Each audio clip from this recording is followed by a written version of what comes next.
नेर तालुक्यातील आजंती पारधी पेढा येथील प्रशासनाचे दुर्लक्ष। आजंती पारधी पेढा रस्त्यावरील अजून ती पारधी वेढा। अजंती पारधी वेढा येथील टाकीचे बांधकाम गेल्या 3 वर्षांपासून सुरू असून 3 वर्षातही टाकीचे बांधकाम पूर्ण केल्यामुळे अजून ती वेळेवरील नागरिकांनी पाण्यासाठी वणवण भटकावे लागत आहे। गावात कोणतीही सुविधा नसल्याने आणि वेढा हे उंच टेकडीवर असल्याने तिथे पाण्याची व्यवस्था नाही। 2-3 किलोमीटरवर जाऊन शेतातील विहिरीतून पाणी पायदळ करत आणावे लागते। यामुळे पिण्याच्या पाण्याचा प्रश्न आणि अंघोळीच्या पाण्याचा प्रश्न गंभीर सुद्धा आहे। सदर पाण्याच्या टाकीचं बांधकाम 3 वर्षांपासून का झाले नाही किंवा ठेकेदारांनी पैसा लाटून काम सोडून पळून गेले असल्याचा संशय व्यक्त होत आहे।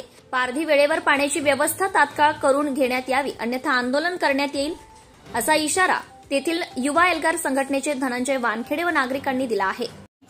अजंती बेड्यावरील ही 3 वर्षापासून टाकीचं बांधकाम चालू आहे।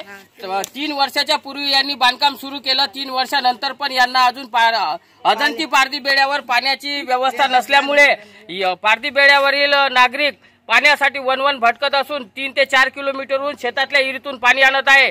यांच्यासाठी शासनाने तात्काळ टाकीचं बांधकाम पूर्ण करावे आणि ज्या ठेकेदारांनी ही अर्धवट काम सोडलेलं असेल त्याच्यावर तात्काळ कारवाई करण्यात यावी अशी मी युवा एल्गार संघटनेतर्फे मागणी करत आहे। करत बा दुसरा घेतला असन, पैसे कायले खाल्ले? मग आमचं काम काही करून द्यायला पाहिजे। आंघोळ करायला तर पाणी नाही, आमच्या लेकरं बाळावले पाणी नाही। आम्ही केवढ्या दूर जातो, ढेक्या रत्नापूर गावातनी जातो, तिथून पाणी आणतो। गाडी आहे आमच्यापाशी म्हणून आणतो, लोकांपाशी गाड्या नाही, ते कुठून आणणार पाणी? एकदम गड्ड्यात जावं लागते आम्हाला विहिरीत। तेव्हा 2 गुंडा आणले आणि तुम्ही सांगले आता 2 गुंडा आणा तर थकून जाते। मग आम्ही माणसं नाही आहो का? आम्ही जनावर आहो का? आम्हाला पाणी नाही लागत का?